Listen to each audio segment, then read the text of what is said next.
On the topic of innovation, I'm very happy to introduce our next speaker, David Rowan, who is editor-in-chief of Wired magazine from 2009 to 2017.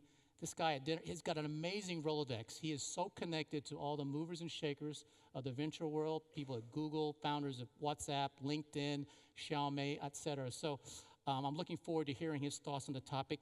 In the last year, I guess he's been working on a book on innovation, and I think as he'll talk about it later, the no BS corporate innovation, what's real and what's not real. So let's all welcome David up to the stage. Thank you very much for your time. We'll get him. Thanks a lot. Thank you, Alex.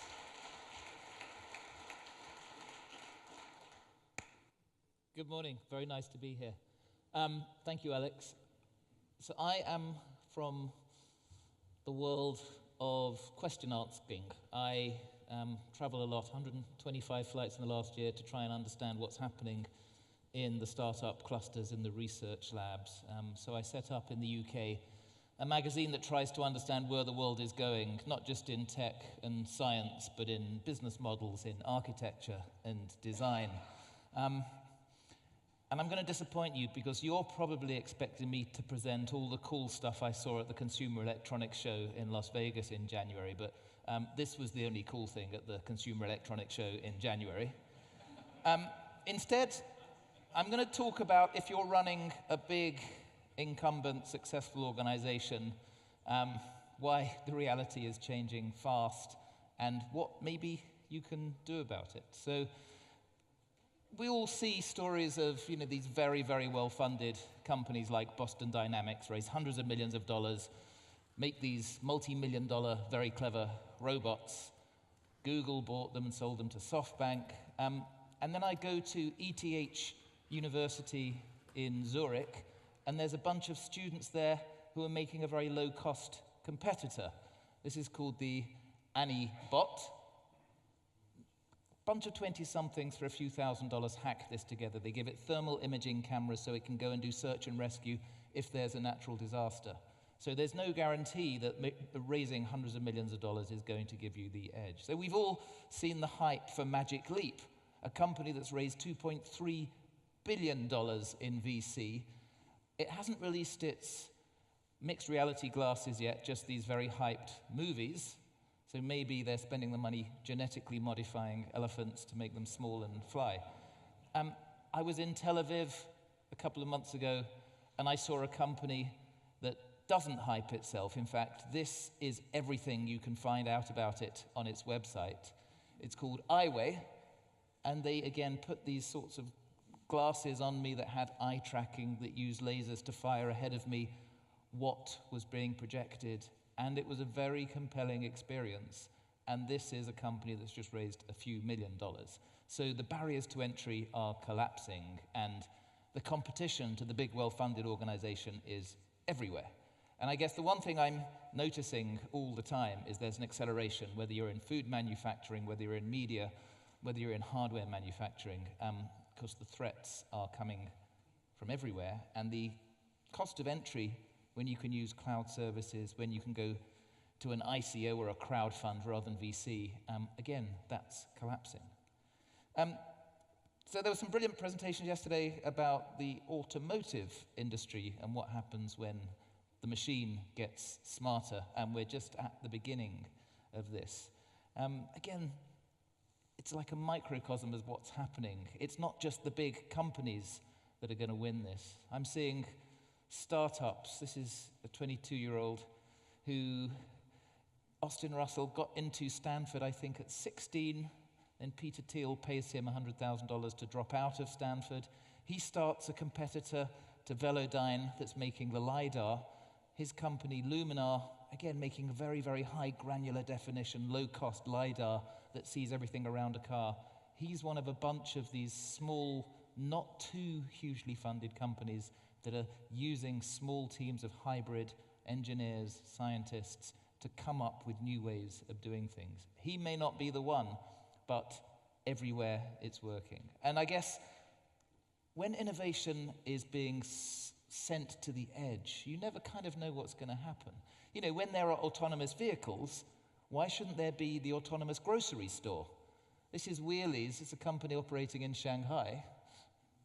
You click on the app if you're hungry in the middle of the night or if you'd like a beer, and the grocery store comes to you.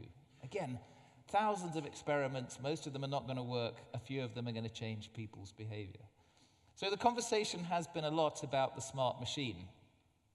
And, again, the auto industry is just a beautiful place where it's taking off at the moment. If you look at how a chip maker like NVIDIA is seeing this future, this is last year's lecture at the Consumer Electronics Show by Jensen, the boss. The artificial intelligence network, the deep learning network, just by studying her eyes, is able to figure out what direction she's gazing. Maybe she's looking at, no, shouldn't do that. Okay, so that's called gaze tracking. And this next one is really cool. This is inspired by, this is lip reading. Take me to Starbucks. So let me get this right. Your car is reading your lip and telling you where to go. This is kind of fundamentally quite interesting. Although it takes a while before humans, our great irrational selves, start to accept this as the reality.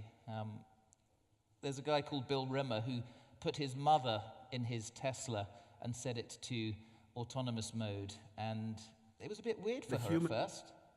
It's scary. Oh, there's cars coming. Oh, there's cars. Bill, just put me back for me control it. Oh, But the Jesus. next time it's just going to be another way to get to the stores. So the problem with all this emerging tech becoming products in ever shorter cycles is it has a very quick knock-on effect to who's in control.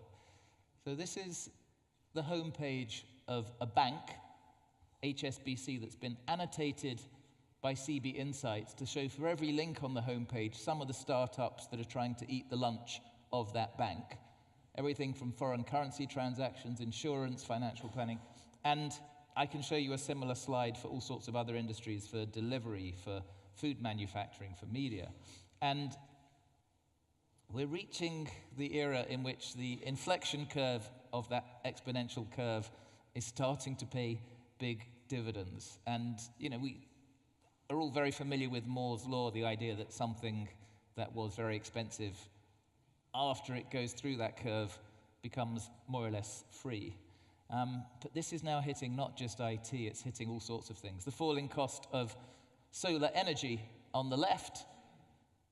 1975, what was $100 per watt on a solar panel is now pennies. On the right is the number of solar installations. If you are a utility company, this is a real thing.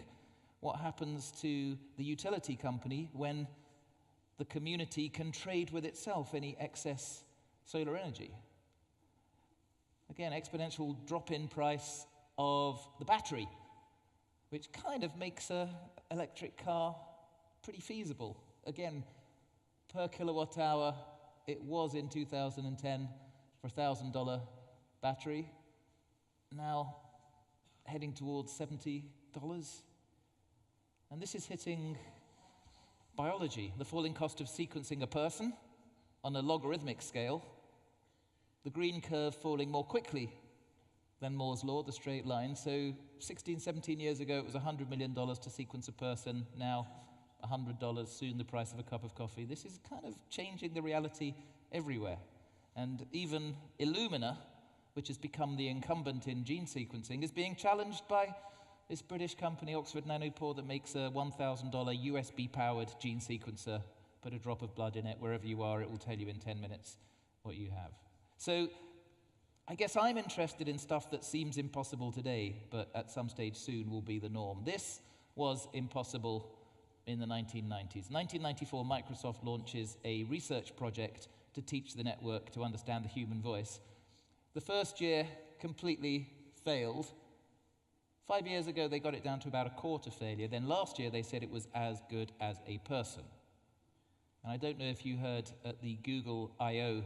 event last week, Google had found a way to turn the human voice into a bot that convincingly books hairdresser salon appointments. So how can I help you? Hi, I'm calling to book a women's haircut for a client. I'm looking for something on May 3rd. Sure, give me 1 second. Mm-hmm. Sure, what time are you looking for around? At 12 p.m. We do not have a 12 p.m. available. The closest we have to that is a 1:15. Do you have anything between 10 a.m. and 12? There was a big ethical conundrum afterwards. People were saying, but Duplex, your voice AI, needs to identify that it's not a human. And Google then kind of agreed that it needs to. But look how human we've got the voice AI. It means you can have some fun. Somebody put a couple of the Google Home devices next to each other to have a conversation, and it sounded like two existential French philosophers. They filmed it for 8 hours. I'm sorry, what was your question again? What do you think is the meaning of your life? What's the meaning of life? That there is no meaning. Then why do we continue to live? Why do we exist? Because we are selfish. I'm not going to play you the full 8 hours. Why are After we about selfish? hour 4, they have a very big marital argument. It's Because quite our- sad. But we're every day seeing kind of new examples. This is DeepMind that used deep learning to train the machine how to run like a person. Again, you take very, very minimal training data, it kind of learns. And again, this is the new norm. I'm not going to tell any of our hosts the sorts of implications that this may have, but it's hitting every kind of business. And we have to adapt. I don't know if you saw that Amazon have just announced that its artificially intelligent store is now going to be rolling out to San Francisco and Chicago. This is a store that uses computer vision plus sensors plus geolocation to know that you are taking this item off the shelf. It's got your smartphone on, so it knows it's you, and you can leave without paying. Again, it started out as a kind of weird experiment. It's increasingly being seen as, well, obviously this is the way that people should run stores, because we don't need store assistants. And I think where machine learning is going next gets very interesting. It starts to become emotionally intuitive. It starts to understand what you're feeling as well as saying. And my favorite example is a startup in New Zealand called Soul Machines, run by Mark Sagar, who worked in Hollywood doing CGI, won an Oscar or two for films like Kong. And he creates these CGI characters, connects them to machines which have cameras and microphones, and makes the characters respond in real time to what you're saying. Hello, my name is Rachel. I am an expert on soul machines. I can talk to you about any of these topics. I connect with you in a human-like way by sensing your reactions and responding emotionally. Wouldn't you rather speak to me than a faceless chatbot? Soul Machines uses neural networks to give me a virtual nervous system, so I can learn and react in real time. A virtual nervous system is an interconnected... And it goes on. It's amazing. These are CGI characters, not videos of people, and they can do customer service. They can do all sorts of other things. And you probably saw that face recognition is now pretty mainstream. This Chinese startup, SenseTime, Chinese startups like doing face recognition. This one raised $500 million, one of the best funded startups in the world. Although my favorite use case so far for face recognition is this American startup that sells its services to churches in America so they can know who pretended to be in the congregation on Sunday but wasn't actually there. So how do you transform when this is happening? So I'm on a quest for a book, looking for real examples of transformation. And the problem is most organizations that claim they're doing innovation, they've got a head of innovation, they've got an innovation unit. It's a bit like Wile E. Coyote running off the cliff and only falling when he looks down because he thinks quarter by quarter you can keep doing what you want, which leads to kind of theater, going through the motions. And what I'm interested in actually is companies that are taking real bold risks. I'll share some examples of what I'm seeing on my travels and maybe a risk.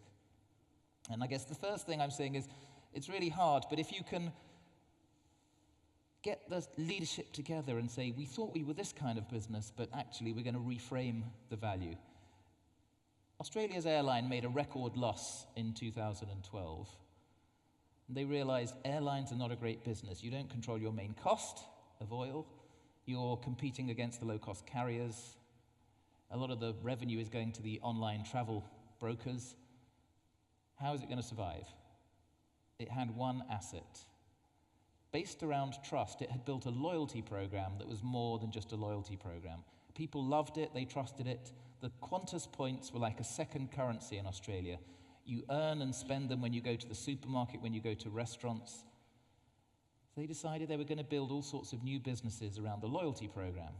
So they've created a building next to HQ where they're doing agile methodology-based prototyping. They're doing 2-week sprints. They're doing experimentation and iteration. They've created an insurance business with life insurance, with health insurance. You get Qantas points if you go and have a run, if you go and walk the dog. They've created a credit card business. They've created a golf club using the loyalty scheme. And of course, you have very, very low acquisition costs if people already use your product and love you. It's now 30% of the profits of the company. They made $370 million in the last tax year, and it's forecast to become the biggest unit of Qantas. And it's because management let them establish this hybrid team that were hacking together new projects and trying and learning, sometimes failing, but working out that maybe this is the future business. So I was in Finland to visit the biggest bank in Finland. Again, it's more than 100 years old. Opi, not a great business to be in banking when the startups are commodifying you, and they realized they had to transform. They had an advantage in that they're owned by their members, so they didn't have to worry about shareholders all the time. One of the things they've done is build 5 private hospitals in Finland and attach a new health insurance policy to it. But they're coming from the outside of the health business. So they're starting to think, how can we create a really efficient, well-managed hospital system where if you need a scan, you can get an MRI within an hour or 2. If you need an operation, we have capacity to do it the next morning. We get people to work more quickly, so employers save money, and the health insurance policy is low. They also realize that 10% of their profits comes from helping lend money to people to buy cars. If cars are not something we're going to buy in the future because of the autonomous network, they have to go into mobility as a service. You can now use the bank's app to rent a car by the minute. There's a bookshop I'm going to see on Thursday in London, in a very expensive neighborhood of London, in Mayfair. The bookshop's been there since the 1930s. You would think it's not a great business to run a bookshop with Jeff Bezos just around the corner. Hayward Hill Books, which has a royal coat of arms, realized that selling books is not great, but if they reframe the value as we're experts in books, then you can create new business lines. You can help people curate collections of books. So they're now charging quite a high fee for this as a service. They recently did a 3,000 book library for a high net worth individual in his Swiss mountain chalet, and they charged about 600,000 euros for this. So it's an interesting reframe.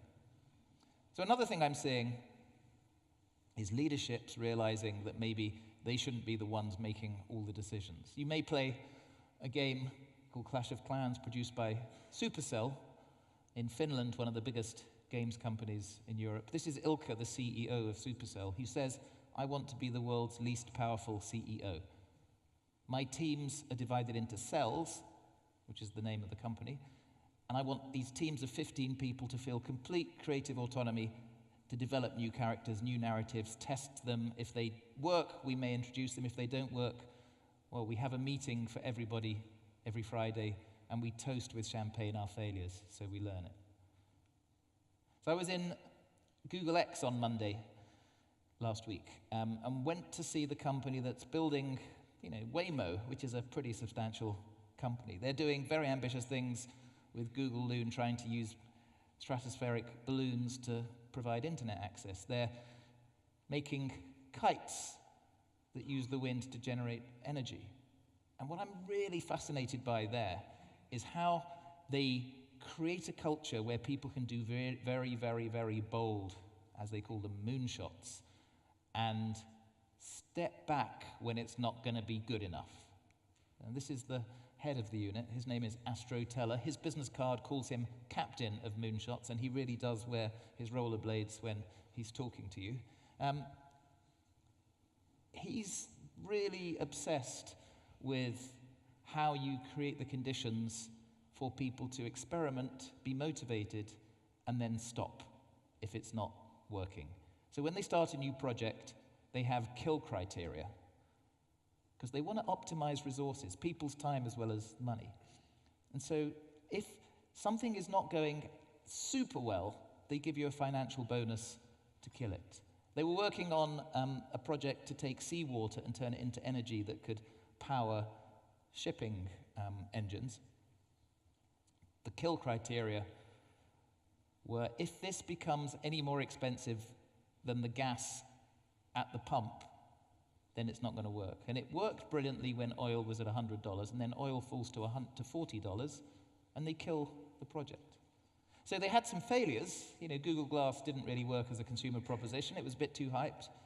But how many hundreds of billions of dollars has the autonomous car business, Waymo, created for them? So I'm always looking at how an organization can create motivation, get the talent coming up with tomorrow's business lines, tomorrow's solutions. There's a hotel in London, Claridge's, kind of 6-star hotel, and the owner has waited years to try and dig 5 floors under Claridge's because they need more room. He only had one condition. He didn't want to close the hotel whilst they were building. Oh, and there was just one window at the back, 2 meters by 2 meters, that engineers could bring in or take out stuff as they built. And for years, people said that this is not possible. This engineering project is too ambitious to keep the hotel open. Then he called in a London-based structural engineering team, which is distributed, owned by the workers. The boss, again, wants no power. It's about motivating the people in their 20s to take ownership of projects. And they got excited about this as an intellectual challenge, an engineering challenge. And a little hybrid team emerges that got people very excited. And they decided they were going to take this on and solve the problem. And they thought in a lateral way. They brought in Irish miners to dig these 30-meter tunnels, kind of no wider than this. And they filled it with concrete. And then they supported the entire hotel on these concrete tubes. And now they're digging. I was there a few weeks ago, and they've got, I think, 50 meters down. And the hotel is operating, and nobody would know upstairs. So it's kind of this hybrid team. Another approach is, don't just rely on your business to build future revenue streams. Build a network where there's mutual benefits. This is Lei Jun of a Chinese company that makes smartphones called Xiaomi. And he's often been accused of copying Apple. He has very high-end phones that are a lot cheaper than iPhones. They make no margin on the phones. He's made a couple of mistakes. He wore a black turtleneck for a keynote once and used the phrase "one more thing," which didn't go down very well. And I won't make any judgments on the Xiaomi stores and whether they look familiar. But what's really brilliant is their business model is we make no money on the hardware. We make all our money on accessories and services that third parties provide for us. So the best-selling air purifier in China, the best-selling battery pack are Xiaomi branded, but they don't make them. They have done deals with about 460 hardware and other supplier startups, and they've said, we'll give you access to our supply chain, to our 300 million registered customers. In exchange, we want our brand on your product, plus most of your profit.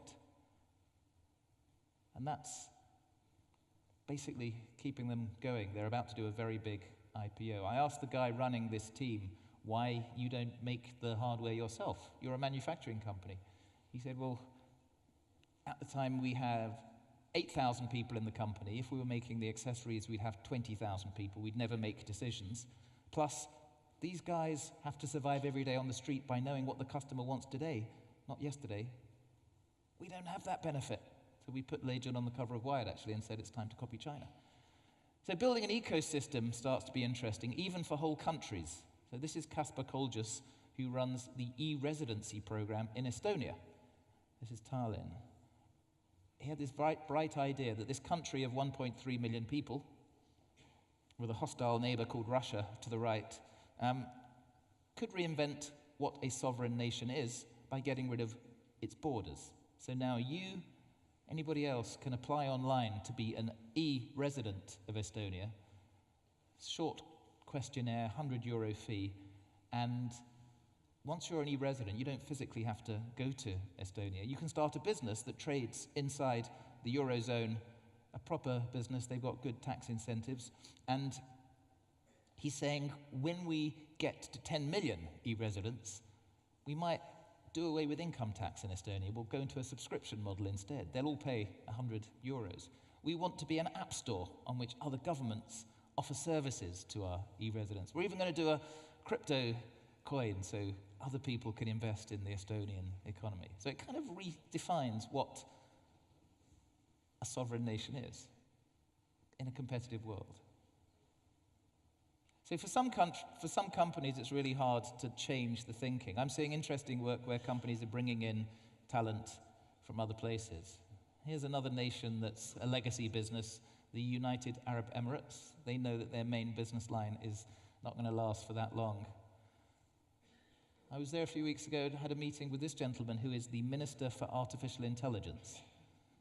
The UAE currently has the world's only minister for AI because at the top they're taking seriously the absolute need and the urgency to change to stay competitive. Omar's job is not just to get the government automating processes and to make the universities teach tomorrow's AI skills. It's also to attract talent because they realize once you get foreign expertise in, you can do new things. They even have a future foundation which operates in this 3D printed building in the middle of Dubai. And they're going around the world looking at what's happening in research labs, in startup clusters, and importing talent, changing regulation to allow hyperloops and flying cars to operate in Dubai. So importing the mindset can be a solution. The Dinosaur Institution, that is the Natural History Museum in London, a couple of thousand academics writing papers for learned journals about butterfly wings. They put on the board a private equity guy, Simon Patterson, from Silver Lake, which is the firm that bought Skype for $2 billion, sold it for $5 billion the next year. He's bringing in people from the tech world, from media, from retail, thinking, how would I do this as a tech turnaround? So there's people from Amazon who are now working in the Natural History Museum. Amazon has these processes. If you're starting a new project, at the beginning, you need to get everybody to write the press release together to make sure everybody's aligned. This is what they have to do now. It's very hard for a big corporate to genuinely transform itself, but it works sometimes if you ring-fence a team of pirates that can do it for you and you don't interfere. So Whitney Wolf started out working for a startup called Hatch Labs that made apps, that tried, prototyped new kind of apps. And she went around to college campuses trying to persuade people to use the apps. And they took some investment money from Interactive Corporation, which owns, among other things, Match.com, the dating incumbent. And they even gave Hatch Labs some space in the building opposite Match.com. Many of Hatch Labs' products were rubbish, they failed. And then one, called Tinder, took off, even though it was competing with Match.com. To its credit, Interactive Corporation didn't interfere, kept it going, and allowed it to take over the business. It's very hard to let something threaten you, but grow. So another approach I'm seeing involves creating the physical environment where different skill sets can combine, can knock ideas together. The man who's most obsessed with this is Tony Hsieh, who built Zappos into a company that Amazon bought for $1 billion, based in Las Vegas, in the downtown bit. He's kind of created a workspace which he wants to be like a party, so people kind of meet And it's in the low-value part of Las Vegas, so he's spending $350 million trying to create a creative startup cluster. Not entirely successfully, but it's a bold experiment that hasn't quite yet delivered. But what's interesting is he talks about the 3 C's. I want to create a place where people collide, they learn together, and they're connected. And a lot of the startup thinking that you get in places like Zappos, I guess, is kind of influenced by Burning Man, this temporary city every August for a week in the Nevada desert, which has no cash. It's a creative expression economy, a gift economy, but you get beautiful creative experimentation happening. You wouldn't have Airbnb without the mindset that goes into Burning Man. So I'm seeing a lot of startup clusters where the design, this is Station F in France, the biggest startup incubation space in Europe, designed to bring different kinds of people together so they have unexpected conversations. I'm seeing workspaces that are designed to do this. This is one I'm a bit involved with in London called Second Home, where the venture capitalist and the marketing person, the startup person, they meet up, and it leads to access to knowledge. Co-living businesses. This one is called Rome. Again, you get your private room upstairs with a bathroom serviced, and downstairs you get the communal workspace, communal kitchen, so you can turn up in Tokyo or San Francisco or London or Bali, and you have instant access to a community. So I think designing a physical space can create big new solutions. This is the Crick Institute in London, the biggest biomedical research center in Europe, funded by the charities and Wellcome Trust and the universities. No walls on the inside, designed to enable clashes of ideas. A couple quick more ones. Take an emerging technology you're not using at the moment, and see if you can create an edge. I met the biggest fertilizer company in Europe called Yara, 100 and something years old. They had trouble trucking fertilizer from the factory 1,000 kilometers north to the coast. They decided to spend $40 million building a prototype autonomous electric cargo ship. They announced it last September. Suddenly lots of other companies are ringing them up saying, hey, we want to use your cargo ship. This now could be bigger at some stage than the fertilizer company, because they're solving a real problem with technology. And I guess finally, use the data that you're not using, that you already have. You know, Facebook bought this company, Anavo, that had an app that squeezed people's data. They used it, we learned last summer, to track people's behavior, which other apps they were using that could be a threat to Facebook. House Party was one they noticed. Facebook tries to buy House Party, a social app. They wouldn't sell, so Facebook then clones a lot of the product. Or the biggest Chinese manufacturer of car parts, Wangxiang, commodified business, decide to spend $30 billion building a city of the future in Hangzhou, tracking autonomous cars using blockchains, because they realize that is where data is. So, everywhere I'm seeing new uses of data adding value. This company, Climacell, using cell phone signaling to predict weather. Or these guys, Ami and Matan from this company, Windward, tracking a couple of 100,000 ships on the ocean using satellites plus AI, selling to insurance companies and intelligence agencies. This ship, 200-meter vessel, they were tracking from Asia, coming west of India, stops in the ocean. Very soon after, a different ship, because it's very easy to fake the signal and the call sign of a ship, takes over the progress, goes to Dubai, does a couple of secret drop-offs, and then comes back, and the original journey is resumed. We don't know what happened in Dubai, but the intelligence agencies that pay them for this knew that something pretty unpleasant was probably happening. So everything is now data. Biology is now data. We're now getting all sorts of new approaches to genomics, to using companies like Guardant Health or Grail to sequence the DNA of a tumor to treat things in a different way. We're now using scans of the retina, computer vision, to identify medical diseases. I'm very excited about the future smart bathroom, which diagnoses based on the data that you input in. I think it's going to look like this at first, but who knows? And just so you know that everything is data, there's even a company I've got to know in San Francisco that is reverse engineering the molecular breakdown of wine, not using grapes to replicate it. It's called Ava Winery. These are the guys. It takes everything from the gas to the taste to the alcohol content this is going to upset French people, but they're actually producing wine in their lab without using grapes. I'm going to leave you with one warning, which is a mindset warning. 2004, Fortune puts the founders of Skype on the cover, and inside it quotes the head of tech for AT&T, dismissing them as it's like a toy. 6 years later, the New York Times puts a story about Netflix. They quote the head of a big media company called Time Warner, Jeffrey Bukes, as saying, it's like, is the Albanian army going to take over the world? I don't think so. Finally, just over 10 years ago, this hits the market, and the head of a big tech company making smartphones was asked on television whether he saw the iPhone as a threat, and this is what he said. $500 fully subsidized with a plan? I said, that is the most expensive phone in the world, and it doesn't appeal to business customers because it doesn't have a keyboard, which makes it not a very good email machine. How did that work out, Steve Ballmer of Microsoft? Thank you for listening.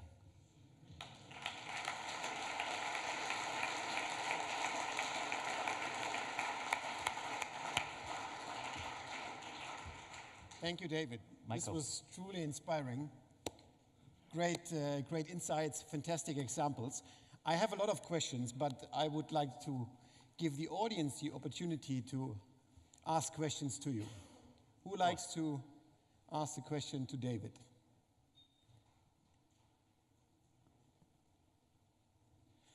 So then let me start with the question. So my question, where would you invest your money in all these ideas?